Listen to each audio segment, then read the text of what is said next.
Welcome to Agro TV, where age is more than just a number, it's a legacy. Today, we're bringing you 17 of the oldest tractors still running with their original engines. And trust us, you didn't know most of these even existed. These aren't showroom queens or polished parade pieces, these are real machines. Still alive and working, powered by the same iron heart they left the factory with. We're talking tractors that have survived wars, dust bowls, floods, and decades of backbreaking labor and never once had their engines replaced. Some of them roll on steel wheels, others run on rare fuel types. But all of them are living proof of old-school engineering done right. Whether it's a rumbling two-cylinder from 1924 or a rugged diesel still chugging along after 80 years. These machines weren't just built to last, they were built to outlive us all. So crank the throttle, lean in close, and prepare to witness a timeline of toughness. These are the oldest tractors still working the land, and they've still got plenty to say. Only here, on Agro TV. Number 17. The Farmall Regular, launched in 1924 by International Harvester, was the first successful row crop tractor and a true game-changer for American agriculture. Built for versatility, it featured a tricycle front end and high ground clearance, making it ideal for cultivating crops like corn and cotton. Its original engine was a four-cylinder vertical L-head design, displacing about 3.9 liters and capable of running on gasoline or diesel. This engine produced roughly 10 horsepower at the drawbar and 15 at the belt, offering enough strength for typical tasks like plowing and cultivating. The two-speed transmission, gear-driven power takeoff, and simple mechanical layout made it practical and reliable for small farms. Steel wheels and an open operator platform gave it a rugged no-frills character, while the modular design meant repairs and adjustments could be done with basic tools. The Farmall Regular set the standard for future tractors, proving that one machine could handle multiple tasks efficiently. Can you picture the impact it had on early 20th century farming? Number 16. The Porsche Diesel Jr. 108.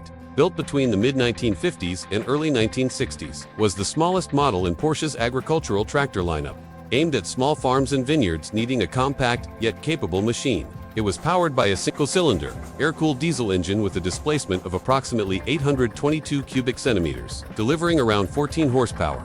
This engine was known for its durability, strong low-end torque, and fuel efficiency, making it perfect for steady, low-speed field tasks. A 4-speed manual transmission allowed operators to manage a variety of duties, from light plowing to hauling. Its mechanical simplicity meant easy maintenance, while the iconic red paint, rounded design, and upright exhaust gave it a distinctive and charming look. Though small in size, the Junior 108 carried Porsche's engineering spirit into the farming world with reliability and style. Can you see yourself working the land with this pint-sized powerhouse? Number 15. The John Deere 2010. Introduced in 1960 as part of the company's bold new generation of power lineup, was designed to modernize mid-sized farm operations with fresh engineering and updated styling.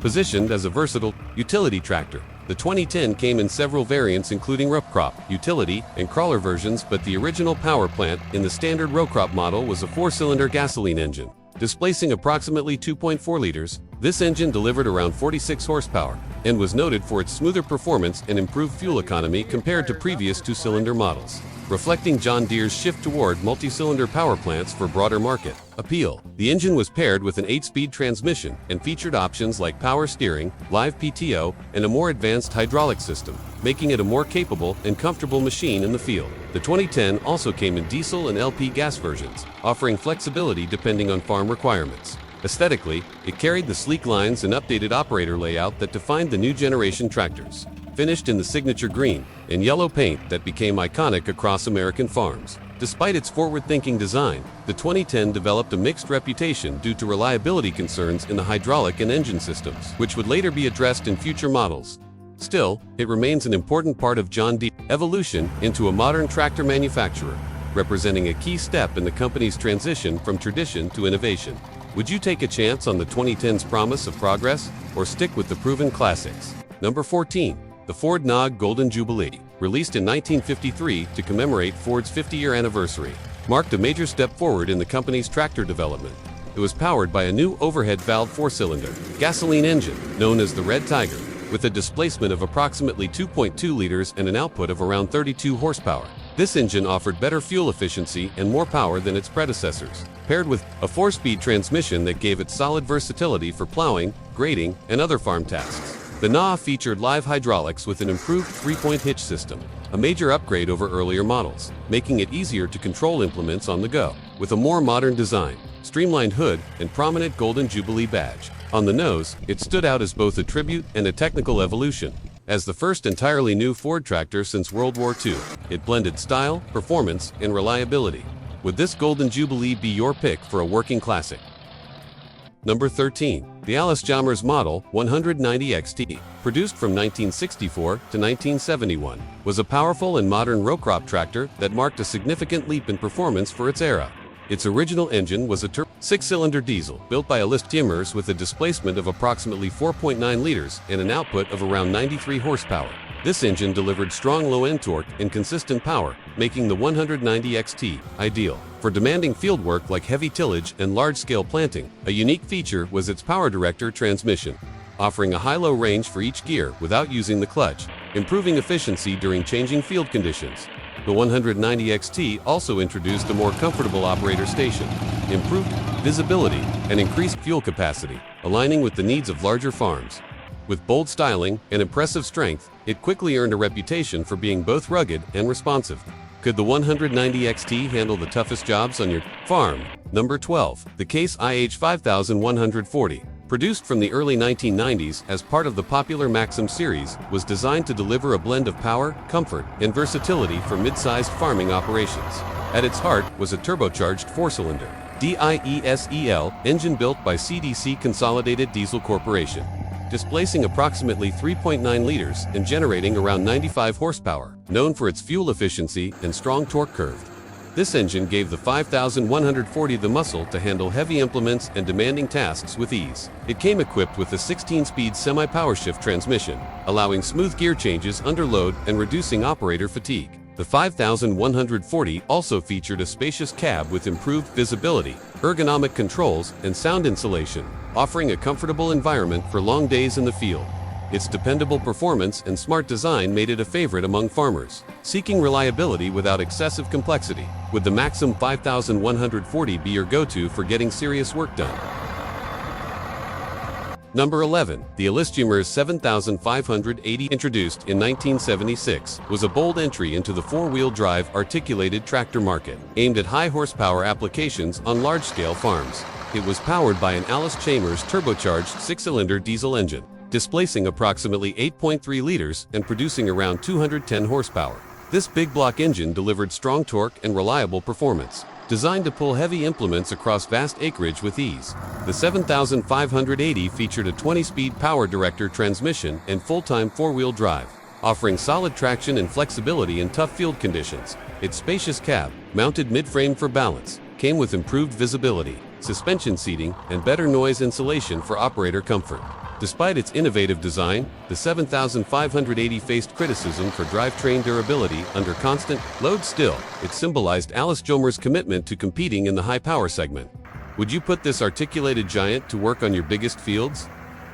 Number 10. The Ford 9000, produced from 1965 to 1972, was a heavy-duty row crop tractor designed for large-scale farming operations requiring serious pulling power. At its core was a turbocharged six-cylinder diesel engine with a displacement of approximately 6.6 liters, delivering around 105 horsepower. This engine provided strong torque and excellent fuel efficiency, making the 9000 a reliable choice for demanding fieldwork like plowing, disking, and hauling. It featured an 8-speed transmission with a dual power option, effectively doubling the gear range for better control under varying loads and conditions. The 9000 also offered power steering, hydraulic remote valves, and a roomy operator platform, reflecting Ford's focus on comfort and productivity. With its bold styling, high horsepower, and proven mechanical durability, the Ford 9000 stood as a capable workhorse in the evolving world of high-powered agriculture. Could this blue beast have handled the toughest jobs on your farm? Number 9. The White 150 Field Boss, produced from 1976 to 1978, was a powerful and straightforward row crop tractor aimed at large-scale farming operations. Under the hood, it featured a turbocharged 6 diesel engine built by Caterpillar, specifically the Cat 3208, with a displacement of approximately 10.4 liters and an output of around 150 horsepower. This V8 engine delivered high torque and reliable performance, especially suited for heavy tillage and field work. Paired with a 16-speed transmission, the 2-150 offered a wide range of gearing options for both power and efficiency in various conditions. Its full-frame construction and solid rear axle added durability, while the spacious cab provided better visibility and comfort for long working days. Though known more for its brawn than finesse, the 2-150 earned respect for being a tough, no-nonsense machine that could handle serious workloads. Would this V8-powered Field Boss earn a spot in your lineup?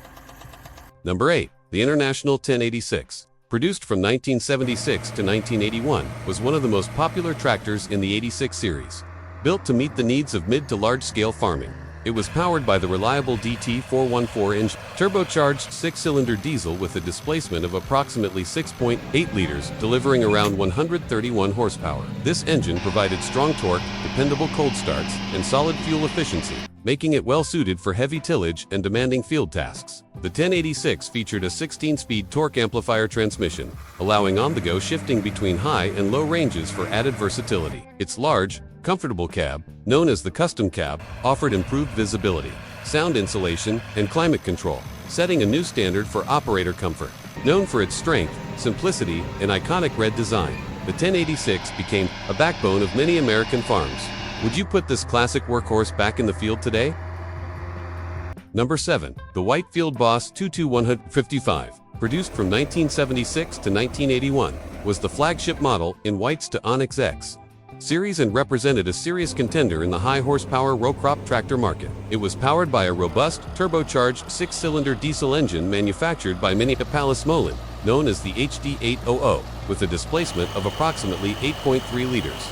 This engine delivered around 160 horsepower and was prized for its excellent torque characteristics, smooth operation, and long service life, making the 2-155 a dependable performer in demanding field conditions. The engine was paired with a 3-speed power shift over-under transmission mated to a 6-speed main gearbox, giving operators 18 forward and 6 reverse gears for maximum flexibility and efficiency in various applications. Built on a heavy-duty, full-frame with outboard planetary final drives, the 2-155 offered impressive pulling power and durability for tasks like heavy tillage, planting, and hauling. The tractor's design also featured hydraulically assisted steering, closed center, hydraulics, and dual PTO options, adding to its functionality. Operators benefited from a spacious Whiteland cab, which provided excellent visibility, improved ergonomics, and a quieter ride thanks to better insulation and airflow controls. Its bold silver and red styling gave it a commanding presence in the field, while its mechanical reliability made it a favorite among farmers seeking a straightforward yet powerful workhorse. Would the 2-155's venerable HD800 engine and classic cab comforts win a place in your shed today? Number 6. The Waterloo Boy Model R. Introduced in 1914 by the Waterloo Gasoline Engine Company, later acquired by John Deere in 1918, was one of the earliest production tractors to gain widespread adoption and set the stage for mechanized farming in North America. It was a simple, rugged, and functional machine built during a time when farmers were transitioning away from animal power and needed a reliable replacement that could handle plowing and belt work. The original engine in the Model R was a horizontally opposed 2-cylinder gasoline engine, displacing approximately 6 cubic inches and producing around 12 horsepower at the drawbar and 25 horsepower at the belt. Known for its distinctive pop-pop sound and low operating speed of around 700 RPM, the engine delivered strong torque and could run for long hours on kerosene. Once started with gasoline, making it economical for farmers with limited fuel budgets, cooling was handled by a large open radiator and thermosiphon system, while ignition came from a simple and durable magneto. The tractor used a 2-speed transmission and steel wheels, and although it lacked luxuries by modern standards, it had a reliable clutch and straightforward controls that made it operable by farmers with little mechanical training. The Waterloo Boy Model R featured a unique open-frame design with the engine and transmission clearly exposed, emphasizing easy maintenance and visual inspection. With a long, narrow body and high ground clearance, it could handle uneven terrain. It was particularly effective for belt-driven tasks like threshing, which were common on early 20th century farms. Though primitive by today's standards, the Model R's engineering represented a massive leap forward for its time, providing consistent power and reducing the labor needed to manage large acres. Its success helped convince John Deere of the tractor's future, ultimately leading to their dominance in the industry. More than a machine, the Waterloo Boy Model R symbolized the shift from muscle to machinery, and its enduring legacy still resonates with collectors and agricultural historians alike. Would you fire up this early legend and feel the rhythm of farming's mechanical beginnings? Number 5. The Kubota B710. Produced from the mid-1970s through the early 1980s, was a compact utility tractor that helped redefine small-scale mechanized farming and residential land management. As one of Kubota's early entries into the North American market, the B710 earned a reputation for being durable, versatile, and remarkably efficient for its size. At the heart of the B710 was the Kubota D750 engine, a naturally aspirated, 3-cylinder diesel engine with a displacement of approximately 0.75 liters, or 750 cubic centimeters, producing around 16 horsepower at the PTO. This liquid-cooled engine was known for its fuel efficiency, quiet operation, and reliable cold-starting capability, even in harsh conditions, traits that endeared it to small acreage farmers, landscapers, and homeowners alike. The B710 came in multiple configurations, including two-wheel drive and four-wheel drive, with both gear drive and hydrostatic transmission options, offering flexibility for a range of tasks from mowing and tilling to hauling and snow removal, with a 3-point hitch, a rear PTO, and a mid-PTO option for front-mounted implements.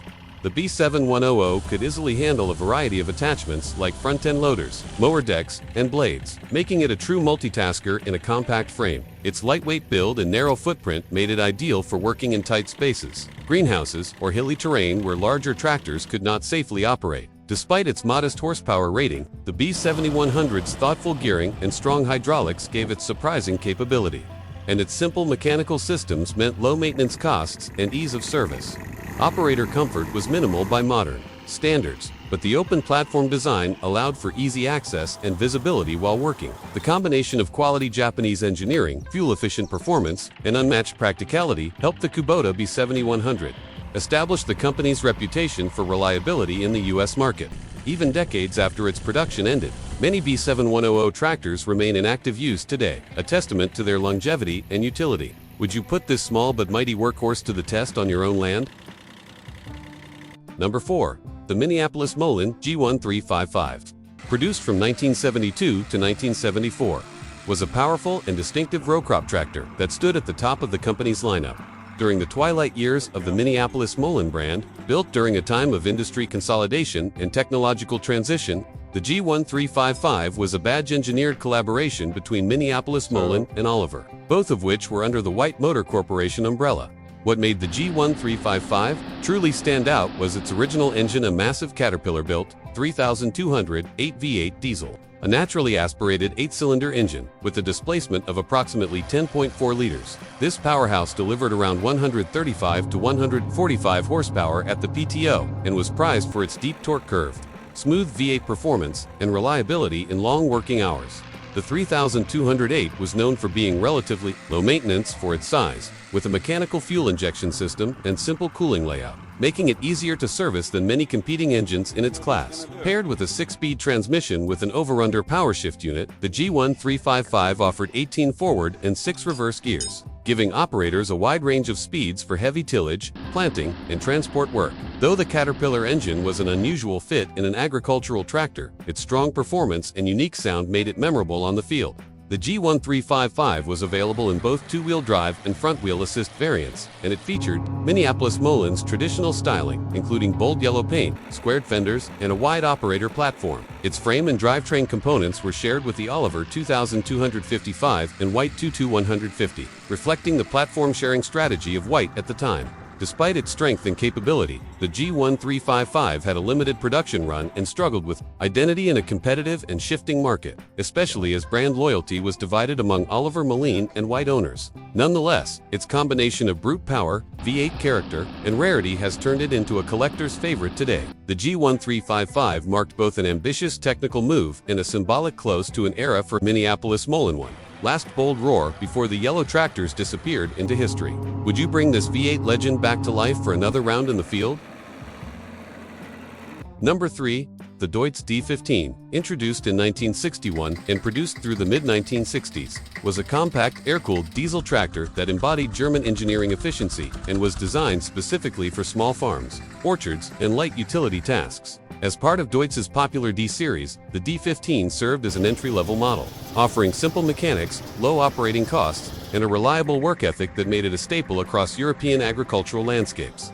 At the heart of the Deutz D15 was the F2L712 engine, a naturally aspirated two-cylinder air-cooled diesel with a displacement of approximately 1.2 liters. This robust little engine produced around 15 metric horsepower and was renowned for its fuel efficiency, longevity, and ability to operate without the complications of a liquid cooling system, an especially useful trait in remote or rugged environments where simplicity mattered most. The air cooling system, driven by a powerful fan, allowed the D15 to run continuously without overheating, even in dusty or hot conditions. Its vertical cylinders and exposed design made maintenance straightforward, while the direct injection diesel system provided smooth, reliable starting and consistent performance under load. The D15 featured a synchronized gearbox with 6 forward and 2 reverse gears, giving it enough flexibility to handle light plowing, mowing, and transport tasks at a steady and controlled pace. Equipped with a rear PTO and a Category 1-3 hitch, it could operate various implements including small mowers, rakes, and tillers, making it highly functional for mixed-use properties or hobby farms.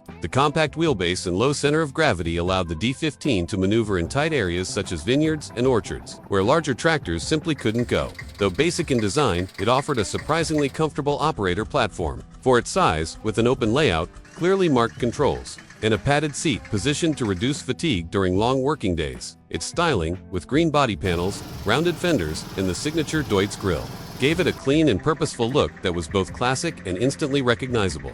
While the D15 may not have boasted high horsepower or advanced features, it delivered precisely what small-scale farmers needed: reliability, efficiency, and mechanical simplicity packed into a compact frame. Decades later, many of these tractors are still running strong, cared for by collectors and working owners who value their mechanical honesty and timeless utility. Would this lean air-cooled workhorse find a place on your small farm or in your vintage collection?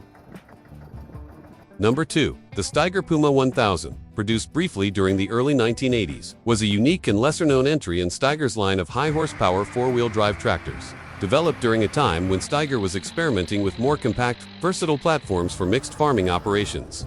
Unlike the massive articulated giants, Stiger was famous for. The Puma 1000 was designed to offer similar durability and traction in a smaller, more maneuverable package that could still handle a wide range of heavy field tasks. Its original engine was a turbocharged 6-cylinder diesel manufactured by Cummins, specifically the Cummins 6T830, which displaced approximately 8.3 liters and delivered around 200 horsepower. This robust engine offered a strong torque curve, responsive power delivery, and proven dependability, making it well-suited for tough conditions and long days in the field. The power plant was paired with a reliable manual transmission, typically offering 10 forward and 2 reverse speeds, with some configurations incorporating a torque amplifier or power shift features depending on dealer specifications or user preference. As with all Stiger tractors of the era, the Puma 1000 featured a rugged full-frame chassis and solid axles, ensuring strength and longevity under constant load.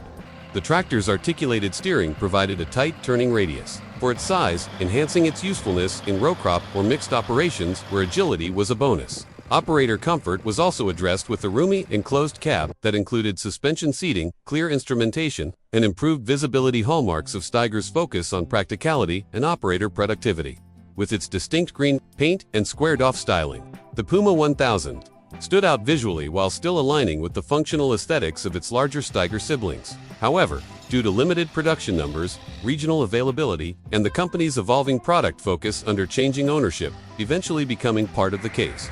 I.H. Brandley, a small number of Puma 1000 units were built, making it a rare sight today. Still, for those who own or collect one, the Puma 1000 represents a fascinating moment in Stiger's history when the brand briefly stepped outside its large tractor niche to offer a versatile, high-powered workhorse in a more compact package. Would you take the wheel of this rare green beast and bring it back to life in the field?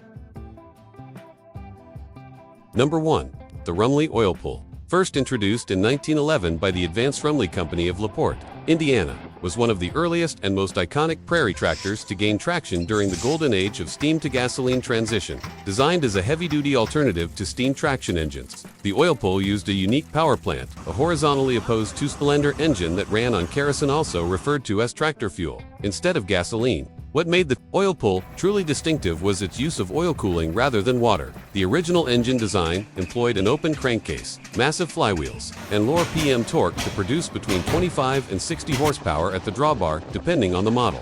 with early versions like the Model B producing roughly 30 horsepower. The engine operated at low speeds, often below 600 RPM, burned heavier, cheaper fuels, which appealed to cost-conscious farmers dealing with vast acreages in the Great Plains. Instead of a water-based cooling system, the oil pull used oil to regulate engine temperature, circulating it through the engine in a radiator-like structure, eliminating concerns about freezing or boiling over in extreme climates. The ignition system featured a low-tension magneto and hot tube ignition, offering steady combustion under heavy load. Though massive and slow by modern standards, the oil pull's immense torque made it ideal for pulling multiple bottom plows or powering threshing machines via a belt pulley. It featured a heavy steel frame, riveted construction, and spoke steel wheels, with many models tipping the scales at over 10,000 pounds.